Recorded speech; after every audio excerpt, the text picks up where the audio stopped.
Guys, welcome to original craft. It's me Chitrapriya. நம்ம இந்த வீடியோவில் என்ன பார்க்க போகிறோன்னா, இந்த மோல்டை வச்சு எப்படி ஒரு அழகான டெம்பிள் ஜுவல்லரி பண்ணலாம் அப்படிங்கிறத பார்க்கலாம். இது நான் முன்னாடி காமிச்சல அந்த கம்மல் வச்சு தான் நான் பண்ணேன். இப்போ பார்த்தீங்கன்னா நல்லா மண்ணை ஏர் பபிள் எல்லாம் எதுவும் இல்லாமல் நல்லா ஃப்ளாட்டாக தேய்ச்சி வச்சுக்கோங்க. தேய்ச்சி வச்சதை இந்த மாதிரி ஒரு நல்லா மேலே வச்சு நல்லா டேப் பண்ணிக்கோங்க. நல்லா அழுத்தி எடுத்திங்கன்னா தான் அது நல்லா உள்ளே போகும். நல்லா ப்ரெஷர் பண்ணி எடுத்துக்கோங்க. இப்போ அது மேலே பின்னாடி பேக் சைடு ஈவனாக வரணும், ஒரே மாதிரி வரணுங்கிறதுக்காக நான் இந்த மாதிரி ஏதாவது வச்சு தேய்ச்சிக்கிறேன். நீங்களும் தேய்ச்சி எடுத்துக்கோங்க. இப்போ அது பார்த்து பத்திரமா பொறுமையாக எல்லா பக்கமும் மெதுவாக எடுங்க. ஸ்மூத்தாக எடுத்திங்கன்னா தான் அது நல்லா வரும். எதுவும் விரிசல் எதுவும் வராமல் எடுங்க. இப்போ பார்த்தீங்கன்னா எனக்கு சின்ன விரிசல் வந்திருக்கு. அது நம்ம இது தண்ணி வச்சு கலந்து இது பண்ணிப்பேன். நீங்களும் இந்த மாதிரி ஏதாவது சின்னதாக விரிசல் வந்துச்சுன்னா பயப்படாதீங்க, கட் பண்ணி எடுத்துக்கலாம். பெருசாக வந்தால் தான் திரும்ப நம்ம பண்ண வேண்டியது இருக்கும். இந்த மாதிரி அதை கரெக்டான ஷேப்பில் வச்சு உங்களுக்கு எந்த மாதிரி ஷேப் வேணுமோ அந்த மாதிரி கட் பண்ணி எடுத்துக்கோங்க. நான் சென்ட்ரலில் மட்டும்தான் ஐபின் கனெக்ட் பண்ண போகிறதுனால இந்த மாதிரி ஒரு ஷேப்பில் கட் பண்ணி எடுத்திருக்கேன். நீங்களும் இதே மாதிரி கட் பண்ணி எடுத்துக்கோங்க. உங்ககிட்ட என்ன டைப் ஆஃப் இயரிங் இருந்தாலும் பரவாயில்ல, இந்த மாதிரி எவ்வளோ டிசைன்ஸ் வேணாலும் பண்ணலாம். இப்போ பார்த்தீங்கன்னா அந்த இம்ப்ரெஷன்ஸ் எல்லாம் கொஞ்சம் டார்க் பண்ணுறதுக்காக இந்த ப்ரஷ்ஷோட பேக் சைடு இருக்கும் இல்லையா, அந்த இடத்த வச்சு நான் கொஞ்சம் ப்ரெஸ் பண்ணிக்கிறேன். அப்போ நம்மளுக்கு இம்ப்ரெஷன் இன்னும் கரெக்டாக வரும். அது கீழே ஒரு ஜிமிக்கி மாடல் மாதிரி பண்ணுறதுக்காக ஒரு பால் மாதிரி உருட்டிக்கிறேன். அந்த உருட்டினதை சென்டரில் கட் பண்ணிக்கோங்க. சென்டரில் கட் பண்ணிங்கன்னா ஒரு 2 ஆஃப் ரவுண்டு ஷேப் கிடைக்கும். அதை இன்னொரு பக்கமும் சேர்த்து கட் பண்ணி எடுத்துக்கோங்க. மண் இந்த மாதிரி ஜிமிக்கி பண்ணும்போது கொஞ்சம் டைட்டாக இருக்க மாதிரி பார்த்துக்கோங்க. அப்போ தான் உங்களுக்கு கரெக்டான ஷேப் வரும். லூஸாக இருந்துச்சுனாக்கா ரொம்பவே ஒரு மாதிரி ஆயிடும். இப்போ நான் காமிக்கிறது கொஞ்சம் லூஸாக இருக்குது. இதை விட கொஞ்சம் ஹார்டாக இருக்க மாதிரியே எடுத்துக்கோங்க. நான் கொஞ்சம் பார்த்து பத்திரமா பண்ணிக்கிறேன். இப்போ பார்த்தீங்கன்னா இது மேலே இந்த மாதிரி ஒரு கட்டு கம்பி கொடுத்துக்கோங்க. கொஞ்சம் வெயிட்டாக கொடுக்குறீங்கன்னா கட்டு கம்பி கொடுங்க, இல்லை நீங்கள் ஐபின் கொடுக்குறனாலும் கொடுக்கலாம். நான் கட்டு கம்பி இன்னும் கொஞ்சம் நல்லா ஸ்ட்ராங்காக பிடிக்கும் அப்படிங்கிறதுக்காக நான் கட்டு கம்பி கொடுத்துருக்கேன். இப்போ பார்த்தீங்கன்னா அந்த ஜிமிக்கி அட்டாச் பண்ணிட்டேன். அட்டாச் பண்ணதுக்கப்புறம் அது கீழே ஒரு ஒரு மலைத்துளி அந்த மாதிரி ஷேப்பில் வைக்கலாம் அப்படின்னு சொல்லி தான் நான் அந்த மாதிரி ஒரு ரோல் பண்ணிக்கிறேன். இப்போ கையில் வச்சுட்டு ஒரு பக்கம் தேய்ச்சிங்கன்னா போதும், நல்லா ரோல் ஆகிக்கும். அதை ஒரு எட்ஜை கொஞ்சமாக கட் பண்ணிட்டு இதில் இந்த மாதிரி சேர்த்திக்கோங்க. அந்த கம்பி வெளியே தெரியாமல் நல்லா ப்ரெஸ் பண்ணிக்கோங்க. அப்போ தான் நம்மளுக்கு நல்லா வரும். இப்போ இதை இந்த நோஸ் பிளேயர் அந்த மாதிரி வச்சு இல்லாட்டி கையிலேயே பார்த்து பத்திரமா வச்சு ப்ரெஸ் பண்ணிங்கன்னா போயிடும். இல்லை நான் பண்ணுறதுல ஏதாவது விஷயம் உங்களுக்கு புரியலன்னா மறக்காமல் கமெண்ட் பண்ணுங்கள். இந்த விஷயம் உங்களுக்கு புரியல அப்படி சொல்லி இந்த டைமோட மென்ஷன் பண்ணிங்கன்னா நான் கண்டிப்பாக எக்ஸ்பிளைன் பண்ணுறேன். இப்போ நான் சொல்கிறது உங்களுக்கு ஓரளவுக்கு புரியும்னு நினைக்கிறேன். இப்போ பார்த்தீங்கன்னா ஐபின் வச்சுட்டு இந்த இடத்துல நல்லா ப்ரெஸ் பண்ணிக்கோங்க. சென்டரில் உங்களுக்கு இல்லை நான் 2 செயின் மாதிரி பண்ண போகிறேன்னா 2 சைடு கொடுத்துக்கோங்க. நான் சென்டரை மட்டும்தான் கொடுக்குறேன் நெக்லஸ் மாதிரி பண்ணுறதுனால. இப்போ அந்த சைடில் டீட்டெயிலிங் கொடுக்குறதா எக்ஸ்ட்ரா அந்த ஐபின் வச்சு சின்ன சின்ன ஹோலெல்லாம் போட்டுக்கிறேன். இது பார்த்திங்கன்னா அதே கம்மல் வச்சு எக்ஸ்ட்ரா 2 கம்மல் இருந்துச்சு. அந்த 2 கம்மலை ஒன்றா சேர்த்து வச்சு ஒரு டிசைன் மாதிரி எடுத்து பண்ணி வச்சுருக்கேன். இப்போ அது மேலே வச்சு நான் மண் வச்சு நல்லா ப்ரெஸ் பண்ணிக்கிறேன். இப்போ இந்த மாதிரி திருப்பி போட்டும் ப்ரெஸ் பண்ணிக்கலாம், இல்லை ரோலர் வச்சு வேணாலும் நீங்கள் ரோல் பண்ணிக்கலாம். இப்போ இதையும் பார்த்து பத்திரமா எடுத்துக்கோங்க. எடுத்துகிட்டு அந்த ஷேப்பெல்லாம் மாறாமல் நல்லா கத்தி வச்சு கட் பண்ணி எடுத்துக்கோங்க. நான் இந்த ஷீட் வச்சு கட் பண்ணுறேன், நீங்கள் கத்தி வச்சு ரவுண்டாக ஃபுல்லாக கட் பண்ணி எடுத்துக்கோங்க. அந்த இடம்லாம் ஸ்மூத்தாக இருக்கணும். ரொம்ப சொரன்னு இருந்துச்சுன்னா பார்க்க ஃபினிஷிங் நம்மளுக்கு நல்லா இருக்காது. அதுக்காக தான் பார்த்து நல்லா கட் பண்ணி எடுத்துக்கோங்க. எல்லா கார்னரும் சரியாக வர மாதிரி இந்த மாதிரி கேப்ஸ் ஏதாவது இருந்துச்சுன்னா அதையும் கொஞ்சம் ஃபில் பண்ணுற மாதிரி எல்லாம் கட் பண்ணி எடுத்துக்கோங்க. கட் பண்ணி எடுத்துகிட்டு நம்ம இந்த இடம் இருக்கும் இல்லையா, உங்களுக்கு நீங்கள் எப்படி டிசைன் வர்றதை பொறுத்து நீங்கள் எங்கே வேணாலும் ஓட்டை போட்டுக்கலாம். நான் இந்த கார்னர் போடுறேன். இந்த மாதிரி உங்கள்கிட்ட வேறு கம்மல் இருக்குது, வேறு டிசைன் பண்ணிங்கன்னா அதில் எதுக்கு எங்கே போட்டால் நல்லாயிருக்குமோ அந்த மாதிரி போட்டுக்கோங்க.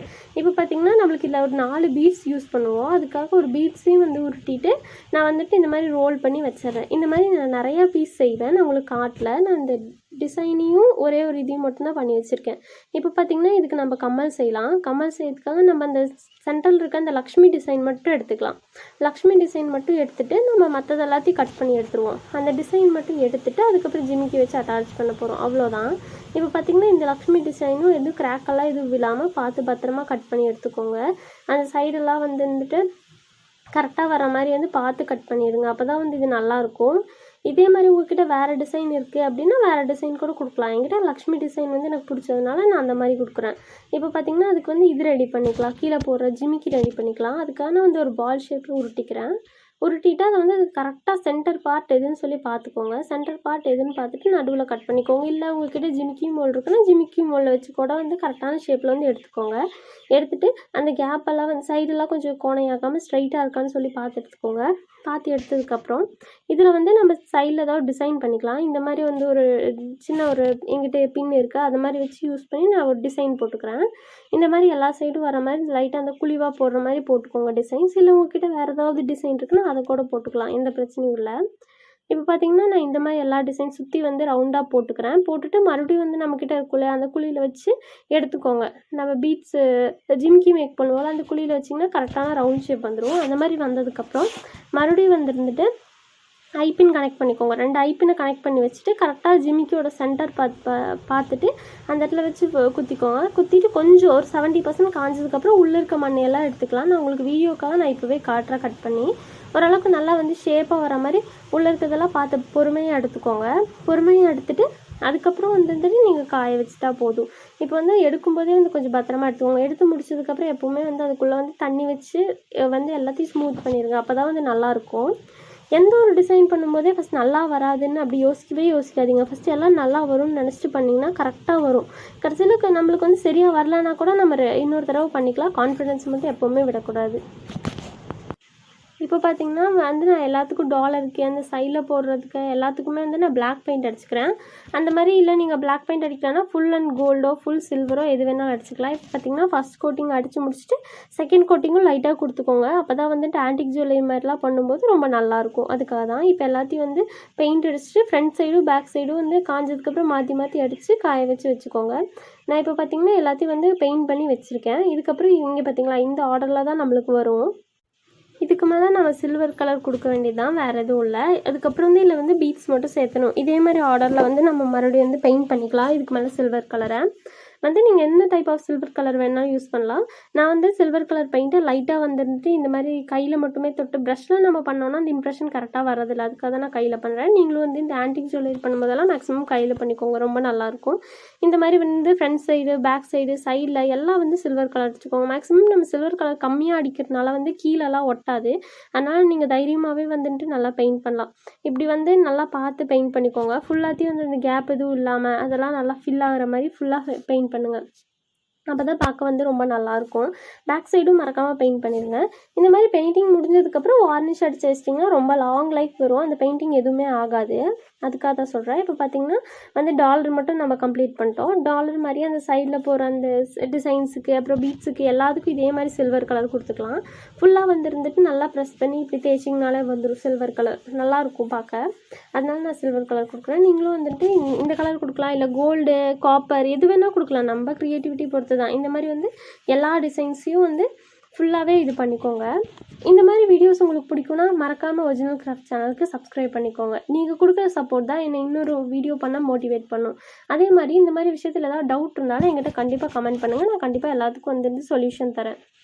இப்போ பார்த்தீங்கன்னா இந்த மாதிரி வந்து என்கிட்ட வந்து 0 அந்த திக்னஸ் ப்ரஷ் இல்லை. அதனால் வந்து நான் இந்த பெயிண்ட் ப்ரஷ்ஷோட பேக் சைடு இருக்கும் இல்லையா, அதில் வச்சே வந்து இந்த மாதிரி கலர் பண்ணலாம் அப்படின்னு தோணுச்சு. அதனால தான் இப்படி பண்ணி காட்டிருக்கேன். நல்லா வருது, நீங்களும் ட்ரை பண்ணி பாருங்கள். இந்த மாதிரி வந்து இந்த சின்னதாக இருக்கும் இல்லையா, அந்த இடத்த வச்சுட்டு லைட்டாக வந்து பெயிண்ட் டிப் பண்ணிட்டு பெயிண்ட்டும் நிறைய வேஸ்ட் ஆகிறதில்ல. இந்த மாதிரி ட்ரை பண்ணி பாருங்கள், நல்லாயிருக்கு. இந்த மாதிரி நான் வந்து சைடில் அந்த சின்னதாக வந்து ரவுண்ட் டிசைன் வர்றதுக்கு மட்டும் ரெட் கலர் கொடுக்குறேன். இல்லை உங்களுக்கு ரெட் கலர் பிடிக்கலன்னா நீங்கள் வேறு கலர் கூட கொடுத்துக்கலாம். இப்போ பார்த்திங்கன்னா நான் இதே மாதிரி எல்லாத்துக்கும் வந்து ரெட் கலர் கொடுத்துட்றேன். சின்னதாக டாட்ஸ் வச்சுட்டு இந்த மாதிரி ஃபுல்லாக ரெட் கலர் கொடுத்து முடிச்சதுக்கப்புறமா அது எல்லாத்தையும் வந்து நம்ம இனி அரேஞ்ச் பண்ண வேண்டியதா, வேறு எதுவுமே இல்லை. எல்லாத்துக்கும் மற்ற செயின்ஸ்க்கெல்லாம் வந்து நம்ம 2 பார்ட்டாக போடுவோம். இந்த செயினுக்கு வந்து நம்ம ஒரே பீஸாக போட்டால் போதும். அதனால் வந்துட்டு இது வந்து இப்படியே வச்சுக்கலாம். அடுத்து பார்த்திங்கன்னா கம்மலுக்கு எப்படி பெயிண்ட் பண்ணலாம் அப்படிங்கிறத பார்க்கலாம். கம்மலுக்கும் பார்த்திங்கன்னா ஃபுல்லாக வந்து நான் சில்வர் கலரே கொடுத்துக்கலாம். ஆல்ரெடி வந்து பிளாக் கோட்டிங் எல்லாத்தையும் பிளாக் பெயிண்ட் பண்ணி வச்சிட்டேன். அதுக்கு மேலே இப்போ பார்த்திங்கன்னா சில்வர் கோட்டிங் ஃபுல்லாக கொடுக்குறேன். அந்த மாதிரி கேப்ஸு அது எதுவுமே இல்லாமல் வந்து ஃபுல்லாக சில்வர் கலர் நல்லா அப்ளை பண்ணிக்கோங்க. உங்கள்கிட்ட இன்னும் கொஞ்சம் லக்ஷ்மி டாலர் பெருசாக இருக்குது அப்படிங்கும்போது இதை விட நல்லா வந்து அந்த ஷேப்பெல்லாம் கொஞ்சம் கரெக்டாக வரும். என்னோடது ரொம்ப சின்ன டாலருங்கிறனால உங்களுக்கு பார்க்க எப்படி தெரியுது. இப்போ பார்த்திங்கன்னா இந்த சைட்லலாம் வந்து இந்த சென்டர் பார்ட்லலாம் சின்னதாக ரெட் கலர் வச்சுக்கலாம். நம்ம செயினில் ரெட் வச்சுருக்கோம் இல்லையா, அதனால் அந்த காம்பினேஷனுக்காக இதுலேயும் நான் ரெட் வைக்கிறேன். நீங்கள் வந்து ரெட் கலர் பிடிக்கல வேறு கலர் கூட கொடுத்துக்கலாம். இப்போ பார்த்திங்கன்னா இது மேலேயே கொஞ்சம் ப்ளைனாக இருந்த மாதிரி இருந்துச்சு. அதுக்காக நான் இந்த இடத்துலையும் வந்துட்டு ஃபுல்லாக ரெட் கலர் கொடுத்துக்கிறேன். இப்போ இதே மாதிரி ரெட் கலர் எல்லாம் கொடுத்து முடிச்சுட்டு இதுக்கு மேலேயும் கம்மலுக்கு மேலேயும் இந்த வார்னிஷ் அடிச்சுக்கோங்க. ஜிமிக்கிக்கு வந்து ஃபுல்லாக வார்னிஷ் அடித்தா தான் நல்லாயிருக்கும். நான் உங்களுக்கு வார்னிஷ் அடிக்கிறத காட்டல. வார்னிஷ் அடிக்கணும்னு காட்டணுன்னா கமெண்ட் பண்ணுங்கள், நான் கண்டிப்பாக காட்டுறேன். இப்போ பார்த்தீங்கன்னா இந்த ஃபெவிக்விக் இருக்கும் இல்லையா, ஃபெவிகால் போடலாம். பட் எனக்கு ஃபெவிக்விக் வந்து சீக்கிரம் ஸ்டிக் ஆகுது அப்படிங்கிறதுக்காக வீடியோவில் வந்து நான் ஃபெவிக்விக் போட்டு உங்களுக்கு ஒட்டி காட்டுறேன். இது வந்து இந்த பாட்டில் வந்து 50 ரூபா வரும். நீங்கள் ஒரு தடவை வாங்கி வச்சிட்டிங்கன்னா நிறைய ஸ்டெட் ஓடுறதுக்கு யூஸ் ஆகும். இப்போ பார்த்தீங்கன்னா அதில் வந்து கொஞ்சம் கேப் வர மாதிரி இருக்குது. வந்து உங்களுக்கு டவுட் ஆனிச்சுன்னா இன்னொரு தடவை கூட கொஞ்சம் ஒட்டிக்கோங்க. இப்போ பார்த்தீங்கன்னா நம்ம எப்படி வந்து இதை கனெக்ட் பண்ணலாங்கிறத பார்க்கலாம். இது வந்துட்டு ஒரு சைடு வந்து கியர் லாக் போட்டு டைட் பண்ணிங்கனாலே போதும். இந்த ஒரு சைடு வந்து கியர் லாக் போட்டு நல்லா வந்து ஒரு ஓரமாக இழுத்து விட்டுக்கோங்க. கொஞ்சம் பெருசாக இருந்தாலும் பரவாயில்ல. இழுத்து விட்டுட்டு அதை வந்து கட்டிங் பிளேட் வச்சு நல்லா ப்ரெஸ் பண்ணிக்கோங்க. நல்லா ப்ரெஸ் பண்ணிட்டிங்கன்னா அது அதோட நின்றும். அதுக்கப்புறம் அது திரும்ப வராது. இப்போ பார்த்திங்கன்னா இந்த எக்ஸ்ட்ரா பீஸ் வந்து பெருசாக இருக்குது. இது வந்து நம்மளுக்கு வெளியே தெரியாது செயினுக்கு இடையில. அதுதான் நம்ம பீட்ஸ் போட்டு கவர் பண்ணுறதுனால வெளியவே தெரியாது. இந்த மாதிரி நல்லா ப்ரெஸ் பண்ணி முடிச்சதுக்கப்புறமா ஒரு 4 பீட்ஸ் போட்டுக்கோங்க. லென்த்து வந்து எந்தளவுக்கு பெருசாக வேணும் அப்படின்னு தோணுதோ அந்தளவுக்கு நீங்கள் பீட்ஸ் போட்டுக்கலாம். நான் வந்துட்டு ஒரு 4 பீட்ஸ் வந்து பெருசாக போட்டுக்கிறேன். ஒரு மீடியம் சைஸ் பீட்ஸ் ஒரு 4 போட்டுக்கிறேன். அதுக்கப்புறம் நம்ம டிசைன் போட்டு கடைசியில் எப்படி ஃபினிஷ் பண்ணுறது அப்படிங்கிறது பார்க்கலாம். இப்போ பாருங்கள் 4 பீட்ஸ் போட்டுட்டு இப்போ அந்த கேப்குள்ளே இந்த சின்ன கம்பி இருக்கும் இல்லையா, இந்த சின்ன கம்பியும் வந்து பீட்ஸ்குள்ளே உள்ளே விட்டுக்கோங்க. உள்ளே விட்டுட்டு அதுக்கப்புறம் நம்ம டிசைன்ஸ்க்கு இடையில வந்து ஃபெவிகால் போட்டு விட்டுறதுனால கம்பி வெளியவே தெரியாது. இப்போ பார்த்தீங்கன்னா ஃபஸ்ட்டு நான் பீட்டை போட்டுட்டேன். அதுக்கப்புறம் செகண்டு, தேர்டு, ஃபோர்த்துன்னு எல்லாத்தையும் வந்து அப்படியே மாற்றி மாற்றி போட்டுக்கலாம்.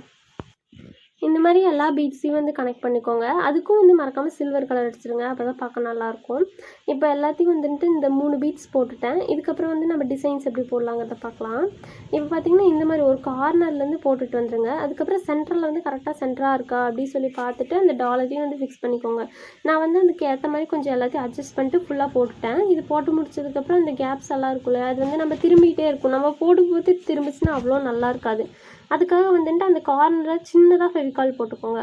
ரொம்ப அதிகமாக போட வேணாம், கொஞ்சமாக போட்டாலே போதும். அது நல்லாவே ஒட்டிக்கும். இந்த மாதிரி எல்லா டிசைனையும் வந்து நம்ம கம் போட்டு ஒட்டினதுக்கப்புறம் கடைசியில் கீர் லாக் வச்சு டைட் பண்ணுவோம். அவ்வளோதான். நெக்ஸ்ட் வந்து என்ன டைப் ஆஃப் வீடியோஸ் போடணும்னு நம்ம கமெண்ட் பண்ணுங்கள். நீங்கள் கமெண்ட் பண்ணிங்கன்னா நான் கண்டிப்பாக அந்த டைப் ஆஃப் வீடியோஸ் போடுறேன். டெம்பிள் ஜுவல்லரி போடலாமா, இல்லை சிம்பிள் டெய்லி வேர் செட்ஸ் அந்த மாதிரி வந்துட்டு எந்த மாதிரி ஜுவல்லரி போடலாம் அப்படிங்கிறது வந்து கமெண்ட் பண்ணுங்கள். நான் வந்து கண்டிப்பாக வீடியோஸ் போட ட்ரை பண்ணுறேன். இப்போ பார்த்தீங்கன்னா இது எல்லாத்துக்குமே நான் கம் போட்டு ஒட்டிடுவேன். ஒட்டிட்டு அப்புறம் வார்னிஷ் அடித்து நான் வந்து இதை அப்படியே வந்து ஒரு துணிப்பையில் போட்டு அப்படியே பத்திரமா வச்சுருவேன். நம்ம துணிப்பையில் போட்டு வைக்கும்போது தான் வந்து அது கலர் வந்து ஃபேட் ஆகாமல் இருக்கும். கொஞ்சம் நல்லா லாங் லைஃபும் வரும். ஒரு துணிப்பையில் போட்டு ஒரு பாக்ஸ்குள்ளே, பிளாஸ்டிக் பாக்ஸ்குள்ளே போட்டு வச்சுக்கோங்க. அவ்வளோதான் கைஸ், நம்மளோட வீடியோ இப்போ முடிஞ்சிச்சு. நம்ம ஜுவல்லரியை நம்ம ஃபினிஷ் பண்ணிட்டோம். இந்த ஜுவல்லரி உங்களுக்கு பிடிச்சிருந்துச்சுன்னா மறக்காமல் லைக் பண்ணுங்கள். திரும்ப எந்த மாதிரி வீடியோஸ் போடணும் அப்படிங்கிறத வந்து கமெண்ட் பண்ணுங்கள். இவ்வளோ நேரம் டைம் ஸ்பெண்ட் பண்ணி என் வீடியோ பார்த்ததுக்கு ரொம்ப நன்றி.